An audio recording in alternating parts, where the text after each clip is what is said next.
শিরোনাম।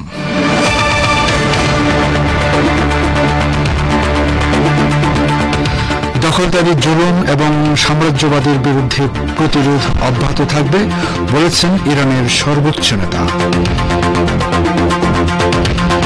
বন্দীদের মুক্তির সময় কথিত অপমানজনক অনুষ্ঠানের অজুহাত হামাস 6 বন্দীকে মুক্তি দিলেও 6 শতাধিক ফিলিস্তিনের মুক্তি স্থগিত করেছে তেল আবিব। বাংলাদেশের জুলাই গণঅভ্যুত্থানে আহতদের চিকিৎসা না দিতে পঙ্গু হাসপাতালের চিকিৎসকদের নির্দেশ দিয়েছিলেন শেখ হাসিনা, প্রসিকিউশনের হাতে প্রমাণ। এবং ভারতের 2011 সালের বিধানসভা নির্বাচন থেকে পশ্চিমবঙ্গে বিদেশি টাকা ব্যবহার করা হচ্ছে অভিযোগ করলেন পশ্চিমবঙ্গের সিপিআইএম রাজ্য সম্পাদক সেলিম।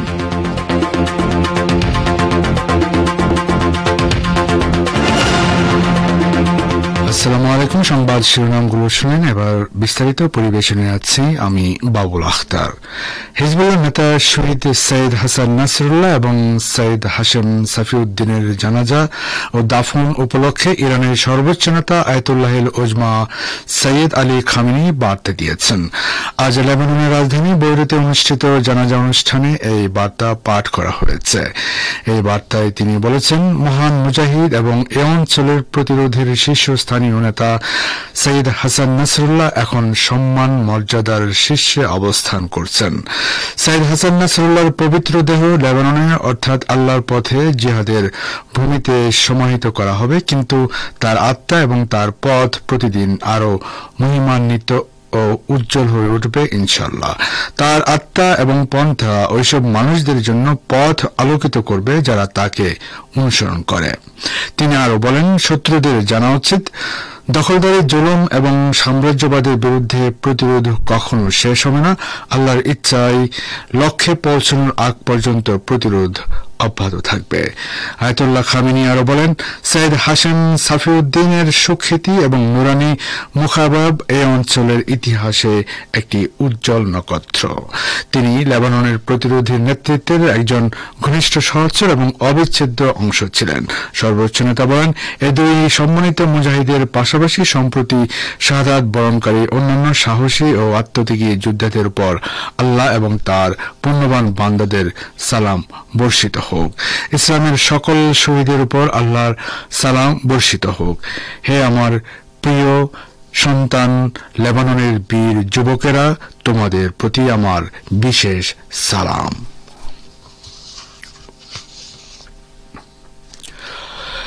লেবাননের ইসলামী প্রতিরোধ আন্দোলন হিজবুল্লাহর সাবেক মহাসচিব শহীদ সৈয়দ হাসান নাসরুল্লাহ এবং নির্বাহী পরিষদের সাবেক প্রধান শহীদ সৈয়দ হাশেম সাফিউদ্দিনের জানাজা অংশ নিতে ইসলামী প্রজাতন্ত্র ইরানের সর্বোচ্চ নেতা আয়াতুল্লাহিল উজমা আয়াতুল্লাহিল সৈয়দ আলী খামেনির পক্ষ থেকে তার 4 সদস্যের একটি প্রতিনিধি দল বৈরুতে গেছেন। সর্বোচ্চ নেতার এই প্রতিনিধি দলে রয়েছেন হুজ্জাতুল ইসলাম মোহাম্মদ হাসান আখতারি, সৈয়দ মুস্তফা হুসাইনি, মোহসেন কমি এবং সৈয়দ রেজা তাকাভি।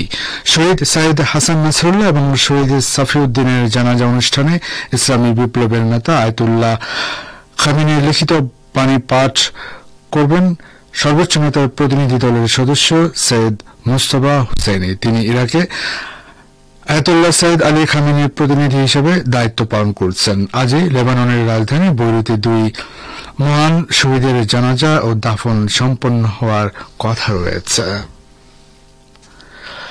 ইরানের পার্লামেন্ট স্পিকার মোহাম্মদ বাকের কলিবাফ বলেছেন, গাজা উপত্যকায় 15 মাসের গণহত্যামূলক যুদ্ধে প্রতিরোধ ফ্রন্ট ইহুদিবাদী ইসরায়েলের বিরুদ্ধে কৌশলগত বিজয় অর্জন করেছে। তিনি গতকাল তেহরানে ফিলিস্তিনের ইসলামী জিহাদ আন্দোলনের মহাসচিব জিয়াদ আন নাখালের সঙ্গে এক বৈঠকে এ মন্তব্য করেন। ইসরায়েলি আগ্রাসনের মুখে তীব্র প্রতিরোধ গড়ে তোলায় তিনি ফিলিস্তিনি ও লেবাননবাসীর ভূয়সী প্রশংসা করেন। কলিবাফ বলেন, প্রতিরোধ ফ্রন্ট মুসলিম উম্মার জন্য বিজয়ের এক মহাকাব্য তৈরি করেছে, যেখানে তলোয়ারের উপর রক্তের বিজয় সূচিত হয়েছে। ইরানের এই শীর্ষ সাংসদ আরো বলেন, ইহুদিবাদী বাহিনীর গণহত্যা, আগ্রাসন ও অপরাধযজ্ঞের মোকাবেলায় ফিলিস্তিনি জনগণ অতুলনীয় প্রতিরোধ গড়ে তুলেছিলেন। একই সঙ্গে লেবাননের জনগণও আগ্রাসী বাহিনীর বিরুদ্ধে প্রতিরোধের চরম পরাকাষ্ঠা প্রদর্শন করেন বলে কলিবভ জানান। সাক্ষাতে জিয়াদ আন নাখালে বলেন, প্রতিরোধ ফ্রন্ট ইসরায়েলের মোকাবেলায় নিজের শক্তি সীমাবদ্ধ করে ফেলবে না, বরং প্রয়োজনে আমেরিকা ও তার মিত্রদের বিরুদ্ধেও লড়াই করবে।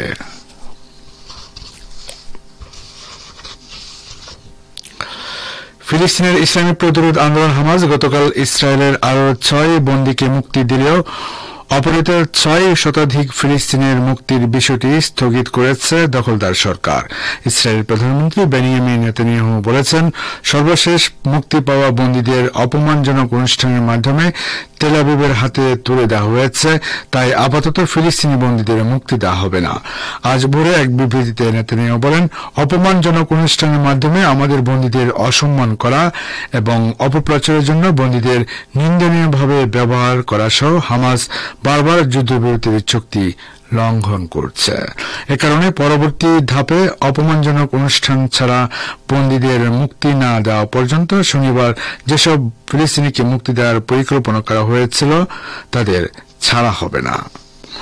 এদিকে ইসরায়েলের বিরুদ্ধে যুদ্ধবিরতি চুক্তি ভঙ্গের অভিযোগ করেছেন হামাসের মুখপাত্র আব্দুল লতিফ আল কানু। তিনি বলেছেন, শনিবার চুক্তি অনুযায়ী ফিলিস্তিনি বন্দীদের মুক্তি দেওয়া হয়নি।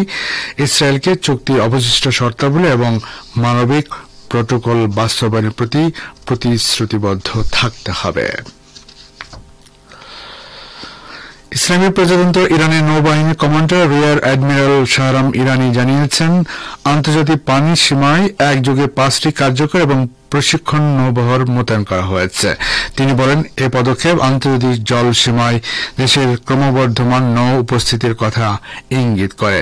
অ্যাডমিরাল শাহরাম ইরানি জানান, ইরানি নৌ ইউনিটগুলো বর্তমানে মালাক্কা প্রণালীতে অবস্থান করছে। মালাক্কা প্রণালীটি ভারত মহাসাগরে আন্দামান সাগরকে, প্রশান্ত মহাসাগরে দক্ষিণ চীন সাগরকে এবং এডেন উপসাগরের কাছে ইয়েমেনি উপকূল রেখাকে সংযুক্ত করেছে।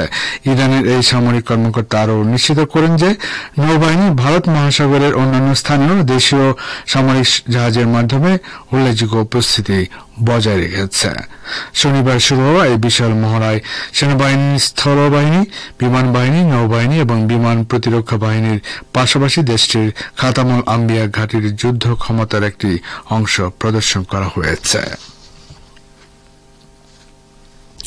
শ্রোতা বন্ধুরা, আপনার বিশেষ সংবাদ শুনছেন রেডিও তেহরান থেকে, আর প্রচারিত হচ্ছে বাংলাদেশ ও ভারতে একযুগে। বাংলাদেশে জুলাই গণঅভ্যুত্থানে আহতদের পঙ্গু হাসপাতালে দেখতে গিয়ে চিকিৎসক ও সংশ্লিষ্ট হাসপাতাল কর্তৃপক্ষকে নো ট্রিটমেন্ট নো রিলিজ, অর্থাৎ না চিকিৎসা না ছাড়পত্র এই নির্দেশ দিয়েছিলেন সাবেক প্রধানমন্ত্রী শেখ হাসিনা, যার প্রমাণ প্রসিকিউশনের হাতে এসেছে বলে জানিয়েছেন আন্তর্জাতিক অপরাধের ট্রাইব্যুনালের চিফ প্রসিকিউটর মোহাম্মদ তাজুল ইসলাম। আজ আদালতে পূর্ব নির্ধারিত বিষয়ে শুনানি শেষে ট্রাইব্যুনালের প্রসিকিউশন অফিসের সম্মেলন কক্ষে এক প্রেস ব্রিফিংয়ে গণমাধ্যম কর্মীদের একথা জানান তিনি। ভারতের পশ্চিমবঙ্গে সিপিআইএম রাজ্য সম্পাদক মোহাম্মদ সেলিমের অভিযোগ, 2011 সালের বিধানসভা নির্বাচনের সময় থেকে রাজ্যে বিদেশি টাকা ব্যবহার করা হচ্ছে। আজ ডানকুনিতে সিপিআইএম এর 27তম রাজ্য সম্মেলনের অবসরে সংবাদ সম্মেলনে একথা বললেন মোহাম্মদ সেলিম। তিনি বলেন, 2011 সালের পর থেকে দেখা গিয়েছে নির্বাচনে ভোট চুরি ও সন্ত্রাসীদের জন্য বিদেশি টাকা ব্যবহার করা হয়েছে।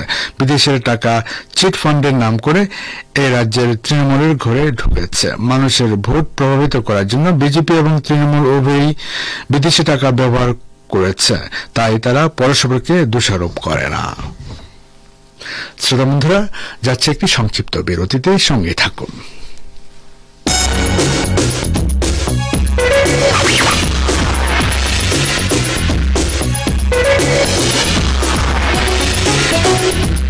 রেডিও তেহরান, খবরের সঙ্গে 24 ঘন্টা। ভিজিট করুন আমাদের ওয়েবসাইট parstoday.ir/dn।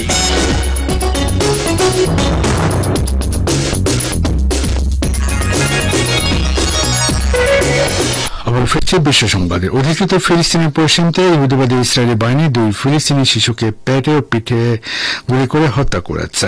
ফিলিস্তিনি স্বাস্থ্য মন্ত্রণালয় এবং বার্তা সংস্থা ওয়াফা নিশ্চিত করেছে যে 12 বছর বয়সী আইমান নাসের আল হাইমনি হেব্রনে এবং 13 বছর বয়সী রেমাস আল আমরি জেনিন এলাকায় গুলিবিদ্ধ হয়েছে।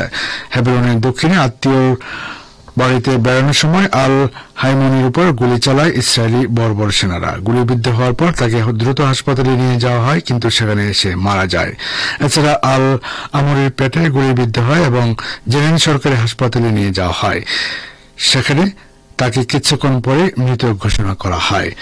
Defence for children international Palestine নামের একটি সংগঠন জানিয়েছে, শুক্রবার বিকেলে জেনিন এলাকায় আমরির পারিবারিক বাড়ির উঠোনে দাঁড়িয়ে থাকা অবস্থায় তাকে গুলি করা হয়।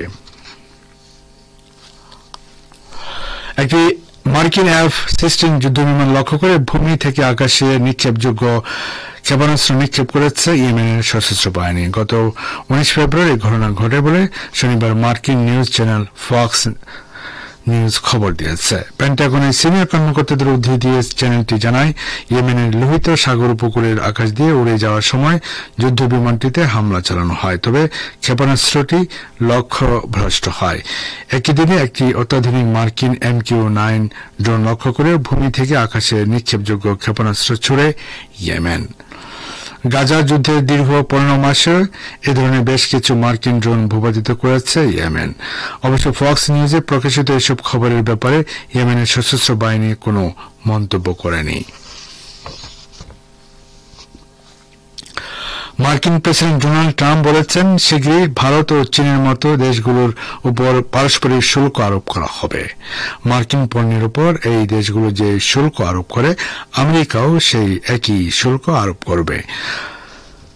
শনিবার ওয়াশিংটনে এক অনুষ্ঠানে ট্রাম্প বলেন, আগে আমরা এই কাজ করিনি, তবে আমরা শীঘ্রই পাল্টা শুল্ক নীতির পথে হাঁটব। ওরা আমাদের উপর শুল্ক চাপাচ্ছে, আমরা ওদের উপর শুল্ক চাপাবো। কোনো কোম্পানি হোক বা দেশ, যেমন চীন কিংবা ভারত যেমন শুল্ক চাপানো হচ্ছে, আমরাও তেমন পদক্ষেপ নেব। ট্রাম্প জানান, আমেরিকার থেকে অনেক সুযোগ সুবিধা নেয় ভারত, বরং এখন ভারতের উচিত আমেরিকাকে সাহায্য করা। আমেরিকা সফরের সময় ভারতের প্রধানমন্ত্রী নরেন্দ্র মোদীর সঙ্গে বৈঠকেও শুল্ক আরোপের বিষয়টি উঠেছিল বলে জানিয়েছিলেন ট্রাম্প। ওয়াশিংটনে মোদীর সঙ্গে বৈঠকের আগেও ভারতের শুল্ক নীতির সমালোচনা করে মার্কিন প্রেসিডেন্ট বলেন, ওদের প্রচুর শুল্ক, ব্যবসা করাই কঠিন। শ্রোতা বন্ধুরা, আর এর সঙ্গে শেষ করছি রেডিও তেহরান থেকে বিশ্ব সংবাদ। সঙ্গে থাকার জন্য অনেক অনেক ধন্যবাদ।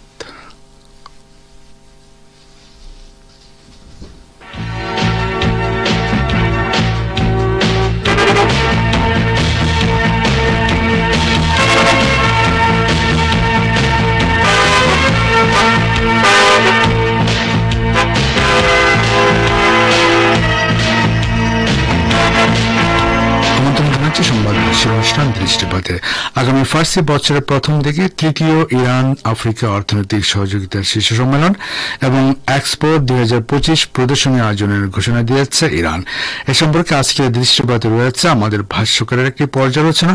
পড়ে শোনাচ্ছেন সহকর্মী আশরাফুর রহমান। ইসলামী প্রজাতন্ত্র ইরানের প্রথম ভাইস প্রেসিডেন্ট আগামী ফার্সি বছরের প্রথম দিকে তৃতীয় ইরান আফ্রিকা অর্থনৈতিক সহযোগিতা শীর্ষ সম্মেলন এবং এক্সপো 2025 প্রদর্শনী আয়োজনের ঘোষণা দিয়েছেন। ইসলামী প্রজাতন্ত্র ইরানের প্রথম vice president Mohammad Reza Aref তেহরানে আফ্রিকান দেশগুলোর মিশন প্রধানদের সঙ্গে এক বৈঠকে বলেছেন, আফ্রিকা মহাদেশের সঙ্গে অর্থনৈতিক ও বাণিজ্যিক সম্পর্ক উন্নয়ন ইরানের উপর রাষ্ট্রনীতির অন্যতম অগ্রাধিকারযোগ্য বিষয়।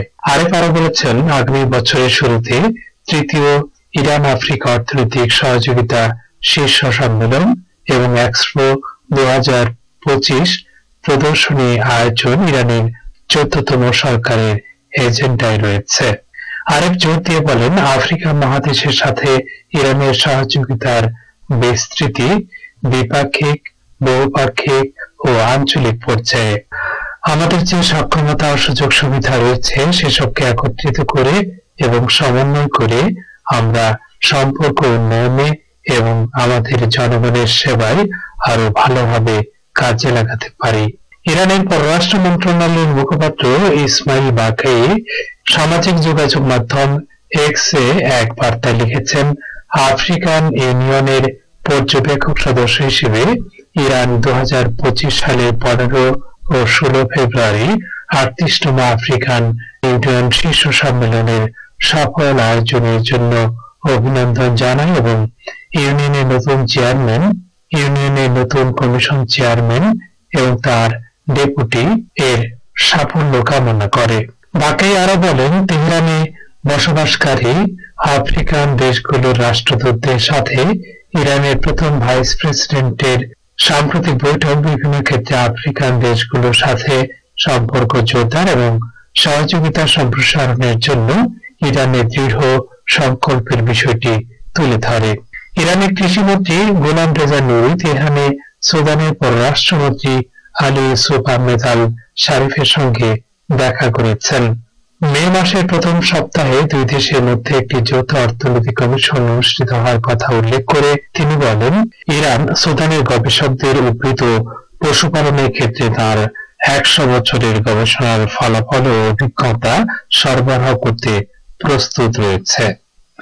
দক্ষিণ আফ্রিকার খনিজ সম্পদ এবং পেট্রোলিয়াম মন্ত্রী বিদে মান্তাসে, যিনি দেশে পারমাণবিক শক্তির উন্নয়নের একজন শীর্ষস্থানীয় সমর্থক, তিনি বলেছেন যে তার দেশের পারমাণবিক শক্তি প্রযুক্তি বিকাশের জন্য ইরান ও রাশিয়ার মতো দেশগুলোর সাহায্য প্রয়োজন।